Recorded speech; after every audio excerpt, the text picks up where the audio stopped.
go back to all of the people that we've had on this show, and you can continue to support them. So make sure that you, and not only that, but Project Die Hard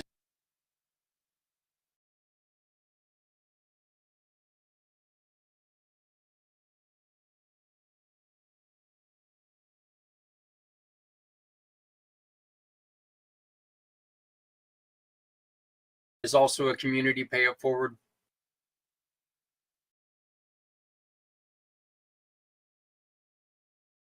Mission partners, so you can go there and help them by simply making your immediately. Okay, don't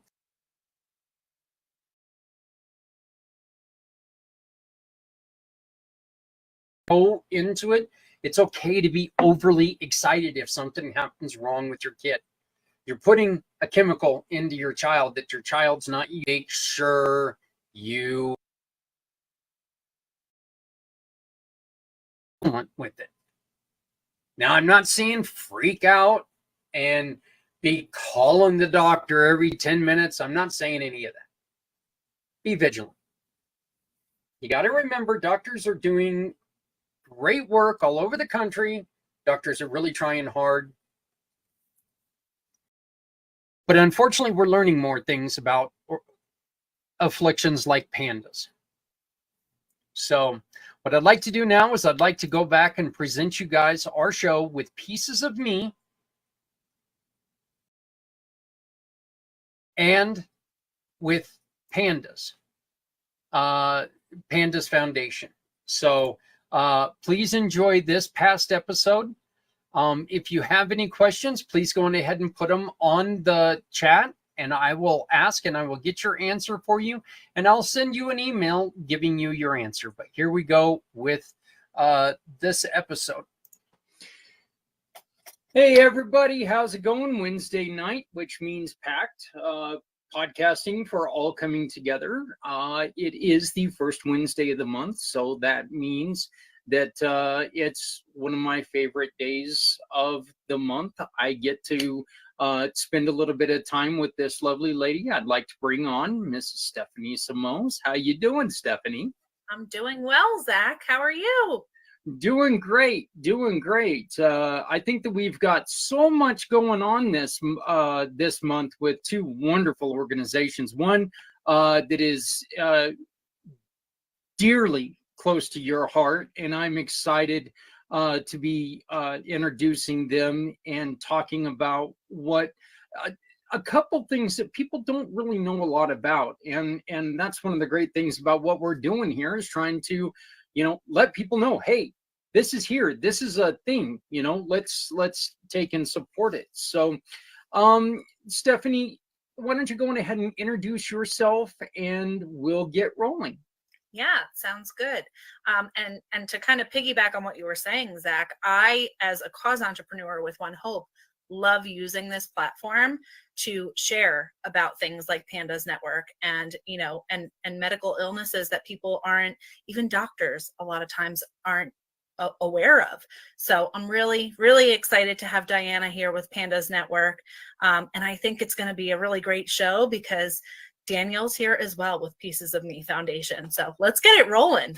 Yeah, I think it's like I said, and I'm excited to have Daniel explain exactly what Pieces of Me is, because Pieces of Me is a little like what we do as a cause entrepreneur and community pay it forward. They're they're right there as well, because they take and they promote wonderful programs like Pandas Network. So I mean, I think this is going to be great. So we're going to get it started off by introducing you to the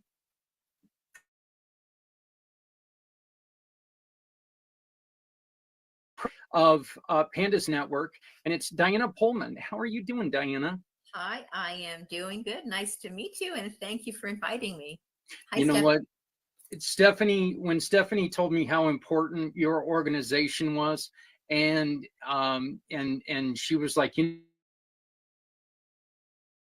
I can invite Diana. I'm like going, hey, let's try it. Let's see if she does it. And the next thing I know, we're talking and everything's going. And Stephanie and I have talked many times about her son. We've had a couple other people on who have with caregivers. Special needs Yeah, causes and caregivers. Yeah. right. And so, and even parents that are caregivers. And so, it's always something that's really special when it's personal to one of us. And so we're excited to learn more about you. But we've also got another guest, and it's Daniel Hodges, who founded piecesofme.org. How are you doing, Daniel? Doing well. Happy to be here. Well, I want to thank both of you guys for coming and joining us, and we're really hoping that we can kick off May in a very, very special way and start bringing some introductions to you guys, to people who don't know about what you guys have going on. Diana, we're going to start with you tonight, and please tell us about pandas, and tell us exactly why you started the organization. Mm-hmm. So people are clear. PANDAS is spelled like the panda bear, and it's a name that a doctor coined for an illness that attacks usually little children when they're about between the ages of 4 and 7 years old, with sudden onset of acute neuropsychiatric symptoms. And they begin from an infection. So this doctor at the National Institute of Health in about 1986 noticed about 15 children in the Long Island, Rhode Island region on the East Coast. Bunch of little kids flipped out overnight with psychiatric symptoms, movement disorders, aggression, anxiety. And she coined the phrase with other researchers in around 1986, this term, pediatric acute neuropsychiatric disease associated with strep throat. So my son was born in year 2000. Garrett was in 2007. He became afflicted with a strep throat infection that wouldn't go away, and he had a complete personality change. And my father used to be chief of pediatrics at Stanford University, so I thought I knew just about everything about I thought I knew a lot about pediatric medicine because I've been around it.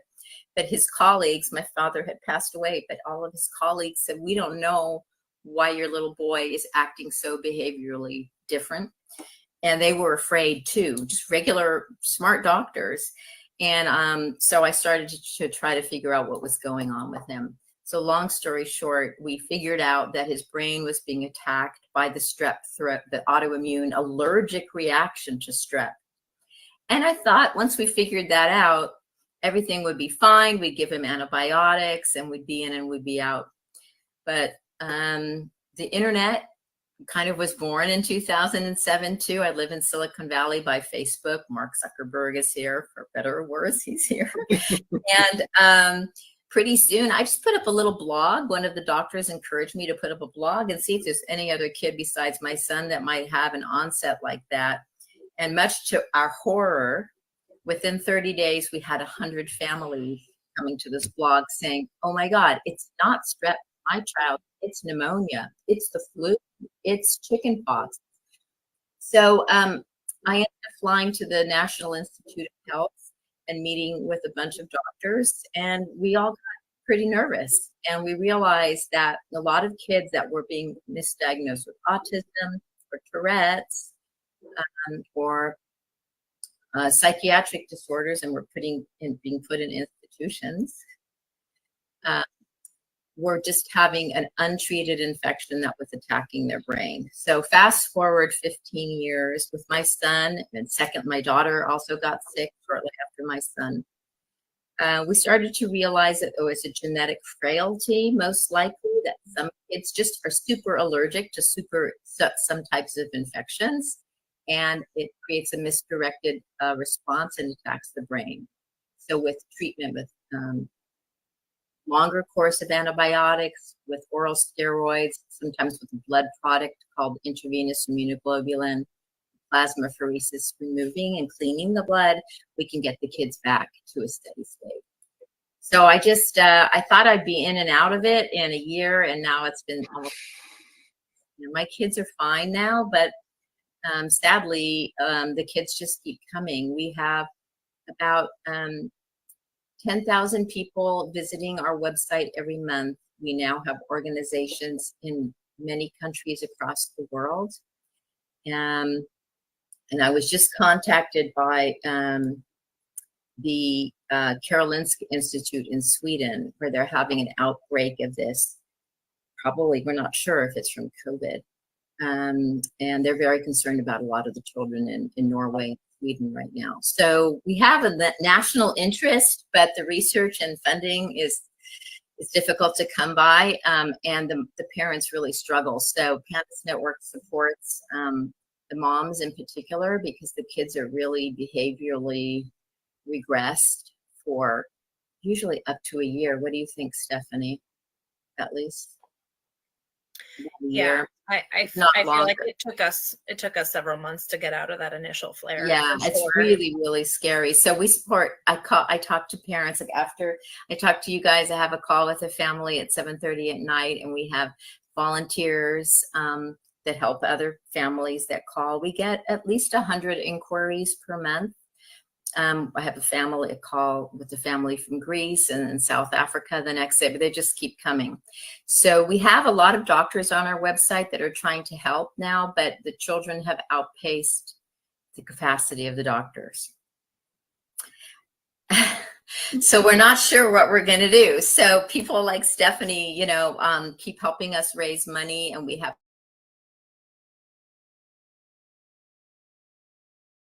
conferences, and we're trying to educate doctors as fast as we can.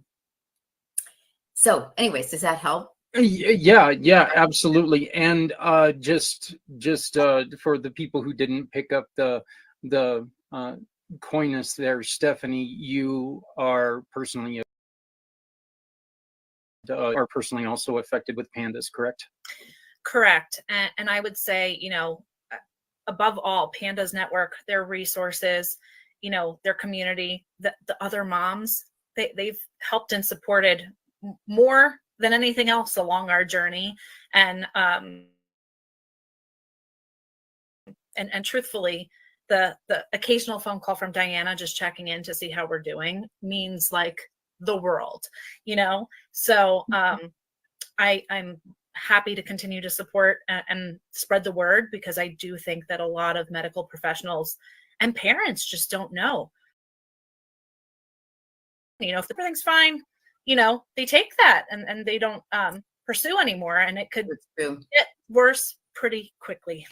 So the biggest thing that we've been working on that we can finally report to you, we're really happy about, was doctors didn't believe that strep throat bacteria in particular. We decided from a research angle, because we had like $5 million, that was it, from national government money. They didn't, since it's a rare disease, relatively rare. We say 1 in 200 children have this, which to me is not rare, but apparently it is. And so we had $5 million essentially, and we decided to just focus on strep throat bacteria. How can it open the brain and not kill you? If you get an infection in your brain, you can die from that. How can an autoimmune process not injure you, but torment your brain? So we finally figured that research out with Columbia University. It was just published, and people can see on our website under events, we're having a webinar to talk about this research next Thursday on May 11th. And so we'll start being able to educate doctors about this research.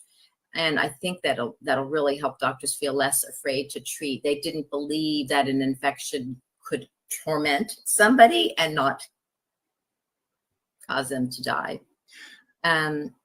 So anyways, we're really happy about that. And the last thing I'll just say is I've persisted for 15 years because I wanted to see if the children, when they became adults, if it would stop, if the illness would stop. And I would say there's a 50-50 chance. I followed 200 children now for 15 years with some researchers, and about half of the children are getting sick again when they're getting older. So we need insurance coverage, and we're working on that so that kids can get lifelong treatment if they need it. I got a really interesting question. In my mind, at least, it's interesting because as a child, I had strep throat all the time. Why? What is it that causes certain kids to get it and others to not? That's a great question. We're not quite sure. We think it has to do with genetics. So the families that have PANDAS tend to be to have autoimmune diseases from mommy or daddy, or grandma or grandpa had a disease called rheumatic fever that was very deadly, strep, right? So it seems to be like an allergy. Some people are super allergic to peanuts. Some people are super allergic to grass. We just seem to not be able to handle strep well, and apparently other infections as well. So there's this whole new field of medicine that have started from our beautiful children. I'm happy, but I'm not happy, called the study of many forms of autoimmune encephalitis. Encephalitis is infection to the brain. So there seems to be like probably about 1 to 2% of the population gets, well, I'll say about 1% of the population can get autoimmune encephalitis. So an allergic reaction to, could be thyroid, it could be thyroid disease, it could be a benign tumor on your chest or in your ovaries for women, or can create this autoimmune reaction that attacks the brain. It's a whole new field of medicine that most of the people have an autoimmune disease, or the mommy or the daddy does. And then they're allergic to some aspect of these infections. Along with you being contacted by the people from across the pond, there comes some good news with that as well, because they're going to be working with some of your partner, some of the people that you've been working with, right? Didn't you and I discuss that there's going to be some research that that's going to be shared, and hopefully it's going to help? Right. Yeah, that research we're going to broadcast it May 11th. It'll be published in a major journal. We're not sure. It's pending approval right now, but it's with Columbia University and Yale. They've done this work together. And I think it'll begin to be shared internationally. I think it'll create a big resurgence of interest. And the last thing I'll say, ironically for us, the pandemic helped increase awareness about the illness. When this paper is published and it's begun to be shared in journals and in lecture halls and things like that, the parallels between long haul COVID, people who are suffering pretty badly from long haul COVID, and PANDAS, how it attacks the brain and the immune system is quite similar. So yeah, we're excited. I think that we're going to really have a lot of breakthroughs in the next decade. I hope that I am not necessary in 10 years. I'll be 70 in 10 years. So I want to retire and not do this anymore. So. Man, you know what they say, 70 is the new 50. So, you know, You think? you're doing just fine. Oh, no. You guys have been doing some remarkable things and have some remarkable results, but it's not inexpensive for the children, is it? Or for the families? No, I mean, Stephanie could speak to that too. Like for my children were very acute in their onset. Some children are less acute than others. Like my son was so confused, almost like a person with dementia or Huntington's disease or Alzheimer's. He couldn't understand up from down, and he would try to run out in the front of cars or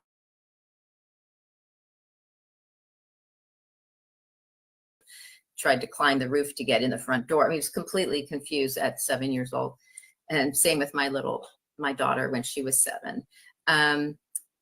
So for us, we had to move quickly and do intravenous immunoglobulin, and that for each of the children, we had to do it twice. So it was, you know,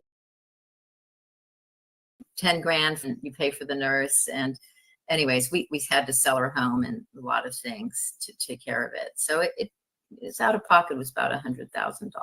Yeah. What are and this is, unfortunately, this is just something that more people are being diagnosed with it, right? I mean, sadly, yeah. The traffic to our website never stops.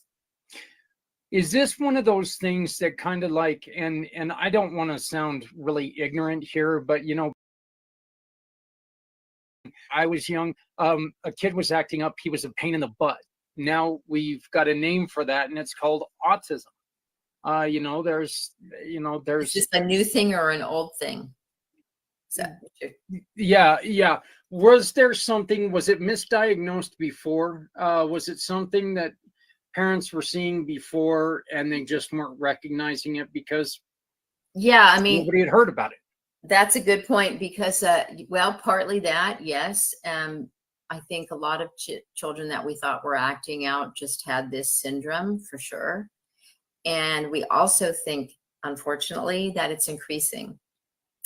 We think that some of the bacteria, because of global warming, I don't know, I'm not an infectious disease expert, but we do think that the veracity of the infectious processes is more intense. So it was happening before, but we think it's happening a lot more than it was. So when I spoke to the Karolinska Institute from Sweden, they were afraid. Yeah. And they said, we've never seen, these are 70-year-old experts. They've seen a lot of things in their life. They said, we've never seen anything like this. And it was happening before, but not with the frequency and with the intensity. So it's kind of like global warming. It's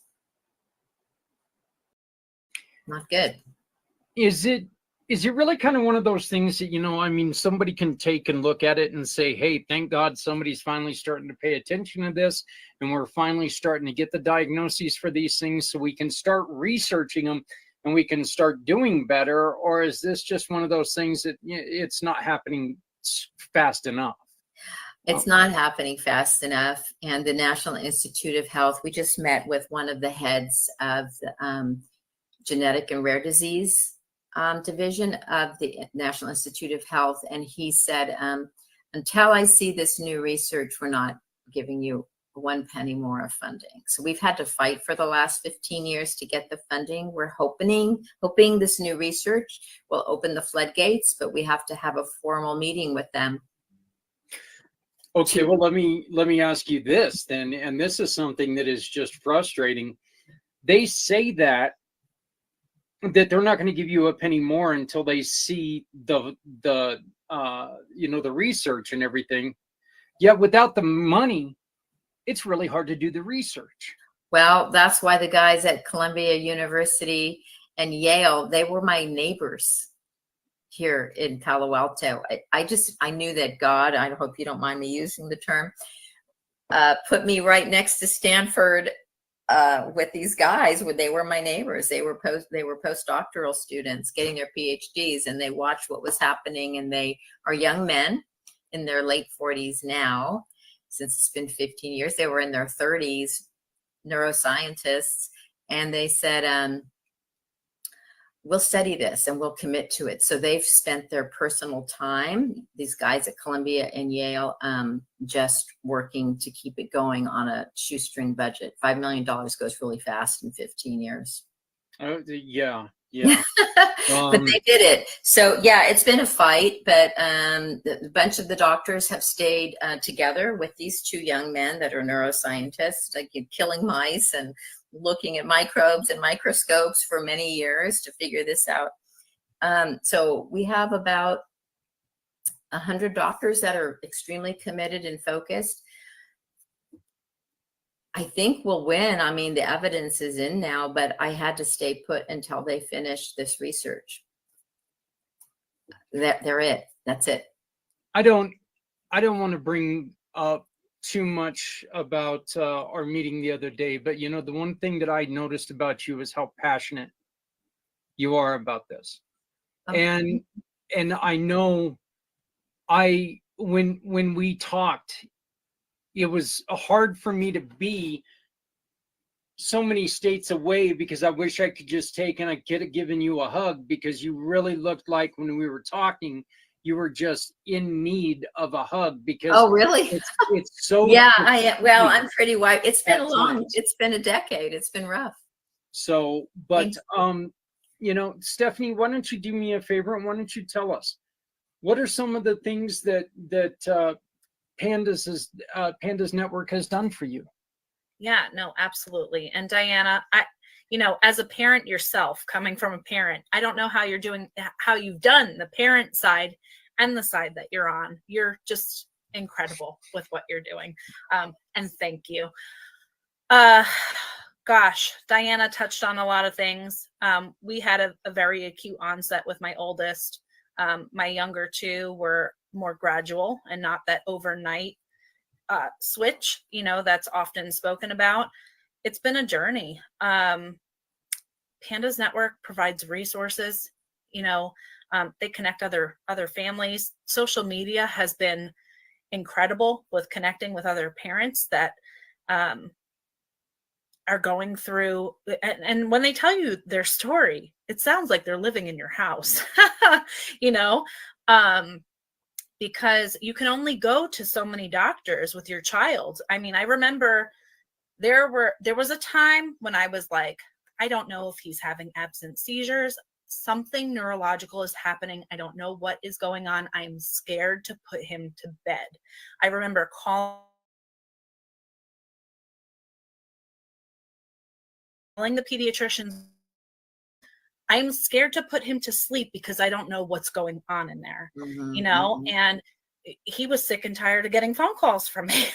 We were in the office all the time. He didn't know where to send me anymore. But there's only so many times you can go and have him expedite to that nothing's wrong. And then you see the report and it's like, believing that, not seeing the child before the abrupt onset, that there was probably something along the lines of autism or something earlier on than that. And I'm thankful, for kids in. His teacher, who had him 2 school years in a row, this happened the second school year that he was with Miss Debbie, who was a godsend at the time. She has been working with kids over 30 years, never that drastic of a change in a child. I can tell you the day mid-January that it happened 7.5 years ago, where I put him to bed, one kid, and he woke up a different kid. Yeah. Crazy. And she was by my side. Every doctor's appointment, call me after the doctor. I want to hear what he said. And she would be the one to say, no, Steph, you have to keep going. You need to find somebody else. You need to keep going. There's only so many times a doctor can tell a parent, everything's fine. And you start to believe it, you kind of get into your own head. And with the things that you're explaining to the doctors that are going on, they probably start to wonder if it's you that has the problem, I remember asking the school to take a journal and just keep notes. So it wasn't just from a parent's perspective, but also from like the educators. And so that's kind of been our journey. We are in a different place now, thank goodness. Not 100%, but every day, I'm just thankful for the progress that we've made. And truly, Diana, I'm so glad we reconnected recently, because I was like, you need to be on this show so we can tell more people about this. Well, thank you.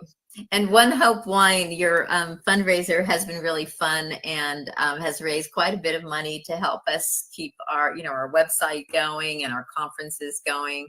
I really appreciate your support and not deserting us. Lots of times parents, their kids get better and they move on, and you've really been loyal, and I really appreciate it. I was gonna say really quick, Stephanie, what you were articulating that I didn't do very well is that the psychiatrists who understand child development have been defending, many of them, not all of them, defending against the immunologists or the neurologists who say we can't find anything in the blood. And the psychiatrists and the psychologists and social workers have been saying, you gotta keep looking. Children don't change overnight. So these people in the psych field and the psychology field and sociology field, school teachers, have really encouraged the researchers to keep going, the neuroscientists. So it's been a battle between two styles of medicine, Yeah, it's ladies, I just got to commend you, because, as a Stephanie, we've taken in a foster son with autism, and I've never dealt with anything like this before. Mm. And so it's a completely different world for me, not knowing anything about a child that has different needs. My kids, I always tell people all the time, I had two sons before that, yeah, they could be a pain in the ass sometimes, but this one has a reason for being a pain in the ass every once in a while, and he's got different needs, and so it's weird when you come at it and you just, and Stephanie, like you said, there's times that you feel like you're being defeated because you got people telling you, well, they feel like they're degrading you on what you're doing, and it's like, all I'm trying to do is raise this child. Well, and Daniel, your next guest, could speak to this, but having resources, that's what we've worked on for the last 15 years. Like I have a stack. Well, this is only 3 books. We have about 15 different books to help parents and educators handle the children. So learning to help children that become disabled mentally, maybe permanently, a few of them do, or helping the parents not feel completely lonely and scared and isolated. That's the hardest part. I think the mothers in particular give up their jobs a lot and to take care of the child, and they become very, very isolated. I certainly did. Yeah. And so having resources like Daniel, I don't know everything Daniel's going to talk about, but having resources, so it's a lifeline. Yeah, Daniel, why don't we go on ahead and bring you in right here, and why don't you go on ahead and give us a little bit of a rundown on Pieces of Me? Absolutely. Thank you. So I was born blind, and I have a connective tissue disorder called Ehlers-Danlos as well, which took until I was in my 30s to get diagnosed. And so I can empathize on with so much of what has already been discussed tonight. Even though it's a different condition, so many of the experiences are common. Yeah. Everything from the dismissal from the medical community to hoping that Google actually does something productive when you're searching for resources, because you're certainly not going to get all the information you need from the medical staff. And so a few years ago, I was hanging out with my cousin who had recently had a child with an unexpected limb difference, and he had run into the same thing. They had been completely blindsided, as it were, at the hospital by the limb difference, and had no useful information to share with Christy. And I said, this is happening all over the place. It's happening regardless of what condition or disability you might be dealing with. It's a common thread. And I said, okay, cuz we can do something about this. Would you like to start a nonprofit? And she said, okay, sure. And so I was in between my first and second year of law school at that point.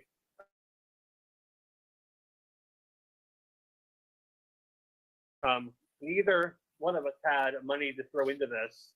So we literally bootstrapped it with crowdfunding, set the thing up by night as I was finishing up my law degree, and took care of our own, chronic pain and other stuff. And Pieces of Me, spelling it PEACES, to reinforce the point that people with disabilities and chronic illnesses are not broken. Yeah, there's some things we have to deal with, but by finding who we are and what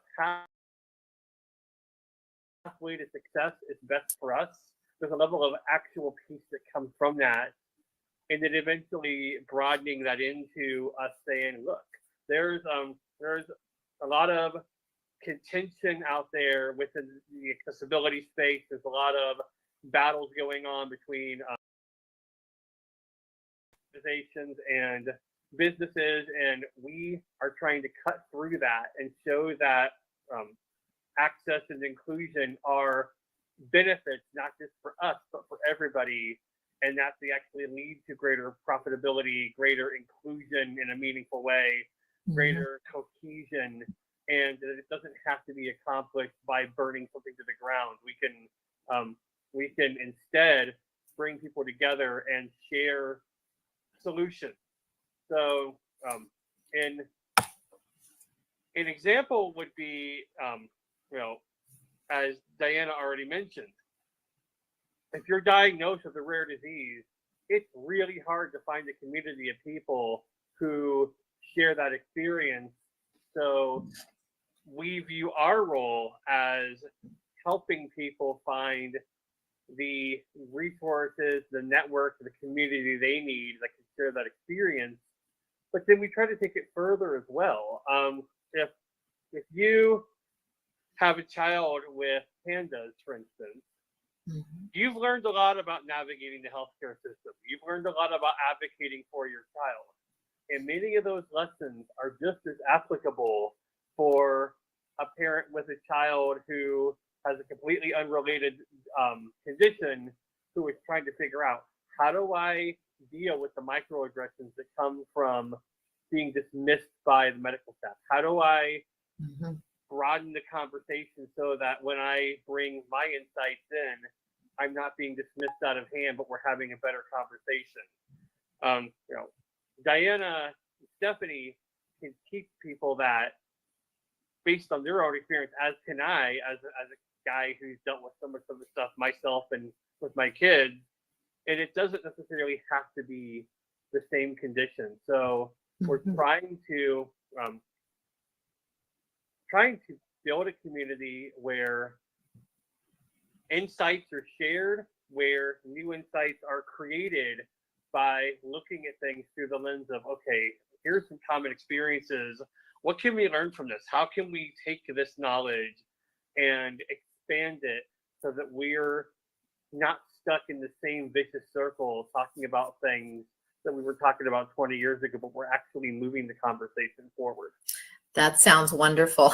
I The want to know what you do. That sounds really great. the truth about all this is one of the worst things for people out there is just not knowing. Yeah. And feeling like they're alone, because one of the things that we discuss quite often is, look, as advanced as we've become, and as many people as there's been in the history of the world, there's very few things that somebody else has not gone through.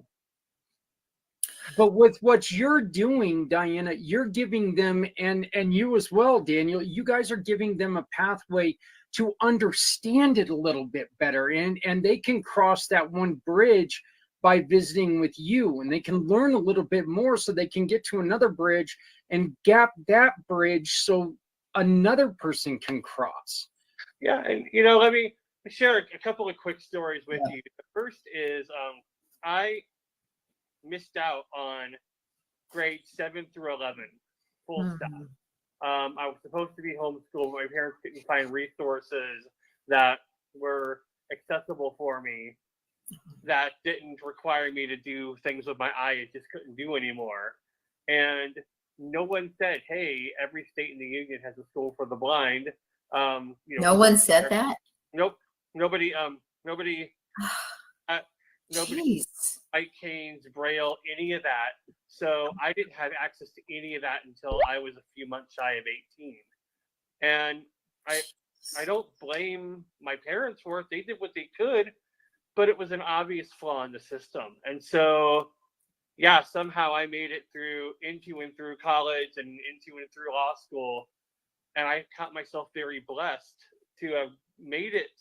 But I can't escape the reality that right now, there are parents fighting right now for their children to be able to access, say, Braille instead of large print. There are parents out there who are being told, like mine were, oh, your kid has this disability. All they're ever going to be able to do is change chairs, like mine were.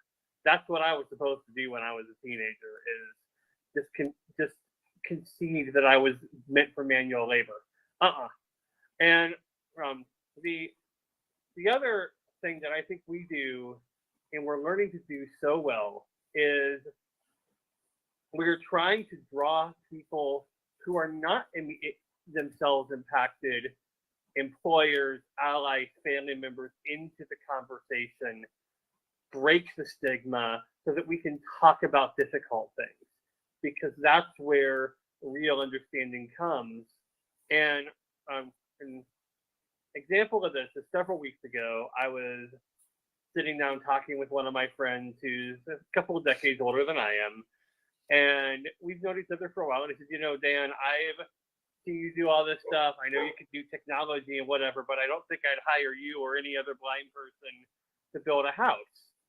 And I said, okay, well, let's talk about that. Because I happen to know blind people who are really good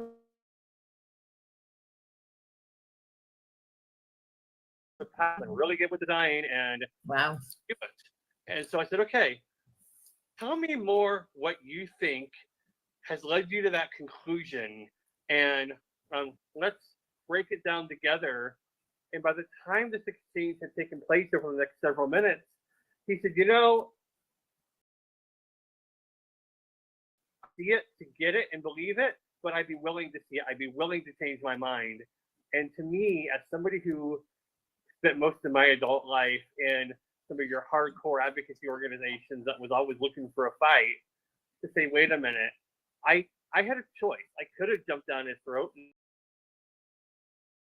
said, you're an ableist and you're closed-minded and all these things. Or I had a choice to draw him in with genuine curiosity and kindness and have him share his thoughts with me so that we could dispel them together.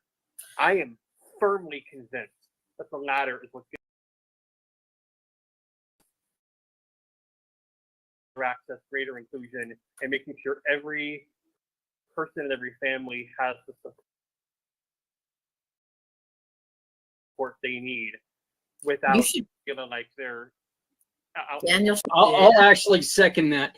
I was in a meeting. I was in a meeting last week where they were talking about what my foster son can do and what he's going to do and what his future looks like. And there were all these restrictions that were put on him. And I'm sitting there and I looked at him and I said, why are we putting restrictions on him? Well, this is what he's testing. And I'm like, so your tests have never messed up. I said, you know, if you're doing anything, you're giving a kid an excuse, you're giving a kid a reason why he doesn't have to try that hard, because nobody's expecting anything from him. And let's challenge them. Let's be honest. Most humans live up or down to our expectations. Mm-hmm. The fact of life. Disability does not necessarily change that. And so you're right. The test obviously can be wrong, and to be the test might be right. Like you said, how much of that's going to be actual limitations on his ability that are intrinsic versus things that are internalized? Oh, everybody I love says I can't accomplish anything, therefore they must be right. Guess what? I've been there. I'm still fighting my way out of that bag. So yeah, there are some things that are beyond any of our abilities as human. None of us can do everything, but it's so true that many of the things we assume cannot be done are just that. They're assumptions that are based off of our own perceptions, our own biases, and may or may not have any grounding in fact. Very inspirational. Yeah, I just, you know, Stephanie, you said it right as we were about ready to go on air. You know, this could be one of the more impactful, because this is one of those, you know, this is like the Hollywood squares right now of people who all we want to do is help each other know more, you know, and help everyone know more, because there's so much. Look, as you were talking about, Diana, this isn't something that, you know, there's not ever a kid that's pandas 24 hours a day, are there? They Mm. fluctuate. You know, that's really, you're the first person who's ever said that to me. I think the mothers feel so much shame because the children are behaviorally so different sometimes, that kids aren't 24/7. They struggle a lot, but they still feel love. They still want to be a good boy or a good girl. And then they do something bad. They don't know why their brain changed like that. And then they can be shamed. Yeah, it's a strange cycle. So the more we can dispel myths, you're right. That's a really good motto. I like that. A child is not 24/7 panda. So you're really literally the first person who's ever said that to me. It Yeah. just, you know, I know that you and we were talking about an incident where you saw improvement in a child, and then there would be an incident, there would be a reaction, and which kind of gets you thinking that everything is going the right way, and then all of a sudden there's that incident and you're going, okay, there's still reality. Well, like Stephanie was talking about. Yeah, so the mom gets very, very scared because our job as human beings is to try to move forward, and then we try to influence somebody and then they do something wacko again. Yeah, it's really stressful as the child's healing. So Diana, I'm going to ask you first. And what, I always preface this by saying, we know that money is king. Okay. We know that money is one of the reasons why we're here today, is to raise money. What are some of the other things that the people who are watching this, the people who are listening to this, what are some other things that they can do to help out Pandas Network? You know, just clicking on the website or Googling the word pandas and pans and being aware of it. If everybody knew a little tiny bit about it, when they heard a story about Johnny down the street, you know, changing overnight, they could mention it to their neighbor. They could talk to their principals about it. Grandparents are some of the best advocates because they are alone a lot and they have time to read, and they can educate teachers and legislators about it. And really just talking, it's wonderful. That's why the internet's so beautiful. But people can help just by talking about it at their church, talking about it in their book groups with other women at school, the guys at the Lions Club or whatever it's called. Is that what they're called? Not the Lions Club. What's it called? You know, the men's clubs, the hunting clubs and stuff like that. They can just talk about it. When word gets around, it will increase awareness, and then acceptance, and insurance companies eventually will cover costs, and children will get treatment quickly, and then they're better in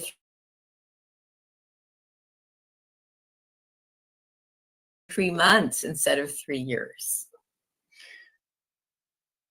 Well, yeah, we will do everything that we can do to make sure that, you know, we're going to raise awareness, because this is, you know, like you say, look, if people don't know, they can't support. If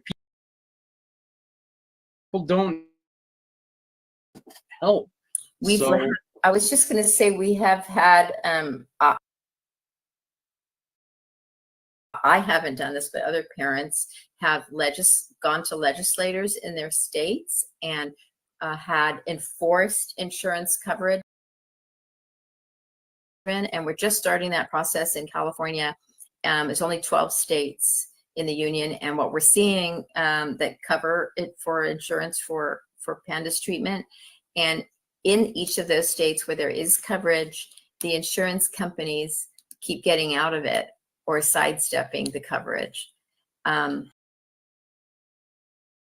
people talk about it. Any good lawyers, we would love to talk to you to help us push it through. Yeah, it's just kind of a damn shame that, you know, I always tell people, look, insurance companies don't become billion-dollar operations by giving away money to everybody who needs it. So, you know, I mean, they're going to try to find any way out of it. But Diana, I want to thank you very much for joining us. Daniel, let me ask you the same question. Yeah, so I would say the baseline is we're looking for people to be part of the virtual community. So a great way to do that is, following or joining our social groups. We're on LinkedIn, Twitter, Instagram, Facebook. And we're always looking for volunteers. So some of the easier ways to do that, if you have a story that you want to share, great. If you have some resources that you think would be beneficial to others, let us know. And then there's a link to my personal calendar last I checked on our website, which is pieces, PEACES.me.org. And you can also find me at Daniel Hodges JD on LinkedIn. And I would love to talk with whoever has a question, wants to share ideas, whatever. And this extends to whether you're, like Diana was saying, a social club, an employer, a healthcare team, whatever it is. The standing offer is, if you would like for me or somebody from the team to create a roundtable, confidential roundtable, where we sit down, we say, look, what happens here stays here. We're going to take whatever questions you have about disability, accessibility, inclusion, whatever, and I'm going to start off assuming and knowing that if you're here, your heart's in the right place, so don't feel like you have to walk on eggshells. If it comes out indelicate, so what? Let's figure out what your questions are and let's talk through them and let's bust some myths. So please reach out and we'll find a way to get you on your way. Well, I'm going to contact you. So you got one person. Hey, I mean, you're very cool. I like you. I like your premise. Yeah. Well, I do. I think this is fantastic, and I love the fact that you two are excited to work together, and I know that we're all in conversations on how we can help each other. So now comes the point of the show where we bring on the goddess of the grape, and we're going to allow her to tell us about her wonderful program, which is One Hope Wines. Stephanie, why don't you take it away? Thank you. I always giggle when you introduce me that way. But I love my official title. Thank you. Hi, everyone. If you are watching for the first time, I hope that it's not the first time, but if you're just catching us for the first time, my name is Stephanie Simoes, and I have been a cause entrepreneur with One Hope for a couple of years now. What that means is I basically raise money through wine for really incredible causes, like the two causes that we just highlighted. We have donated as a company over $9.7 million to date, locally and globally. And this actually, this is our most recent, 9.7 is our most recent update to over 42,000 different nonprofit organizations. Wow. So like Diana was saying, like I love using this platform to be able to share. And over the years, people have connected me with, I have a friend who has a child that's going through this. Do you know anything? I've seen you share about pandas. And I would say, connect them with me. That's why I'm sharing and I'm doing this. Connect them with me. And many times I direct them to Pandas Network on Facebook, pandasnetwork.org. And, I always say, I'm here to support and listen.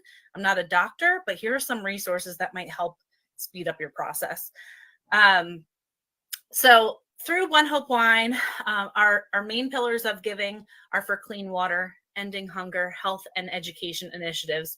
But in addition, 10% also goes to these incredible causes through this event. So thank you for sharing that, Zach. What you see on the screen are the two fundraising links for the month of May. The top one is for Pandas Network. You can either take out your cell phone, hold up your camera right to that QR code. It will take you right to the fundraising link. Or if you prefer typing it in, it's right underneath there, onehopewine.com/event/ and that 6-digit code. Right underneath is Pieces of Me Foundation.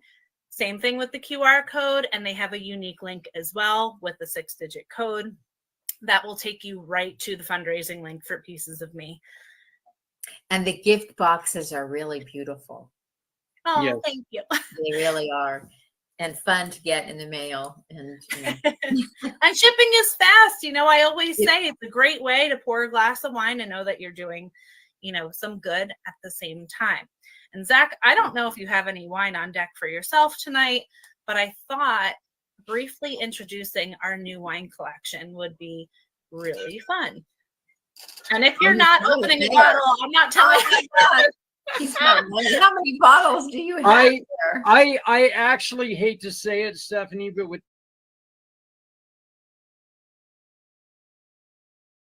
the head issues I've had today, probably not a good idea to drink, but these are what we are going to be talking about. And Right. hopefully the second half show, we will be, I will be sampling them, and there's an easier way for us to see them. There we go. Any ladies on the bottles? Yeah, so I'm going to dive right in. So Her Story is our new wine collection. It's our newest Italian collection that literally just launched the first of this month. So what is Her Story collection? The Her Story collection is made of 3 Italian wines throughout history who have made significant contributions to society. The collection was founded by a group of female entrepreneurs who are passionate about both wine and women's history. So Her Story offers 3 types of Italian wines: the Primitivo, the Rosato, and the Prosecco. But we're going to start with the bubbly. Zach, if you don't mind flipping to that one. Yay, thank you. So Prosecco is a type of sparkling wine that's produced in the Veneto region of Italy using the Galera grape varietal. It's known for its crisp and refreshing taste. The Her Story Prosecco is a crisp and refreshing sparkling wine with notes of green apple, pear, and citrus. And some suggested pairings for this wine would be a fruit and cheese plate, seafood chowder, lemon cake. Think light, fun, bubbly.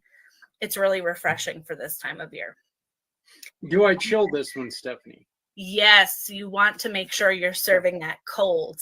Good question. Thank you for that, Zach. But if you like bubbles, it's delicious. It's light, and it's fun. It's a bit different than our other Prosecco. I will admit, because these are new and I like to know what's going on. My neighbor loves me, you guys, because I opened these bottles of wine. I took this much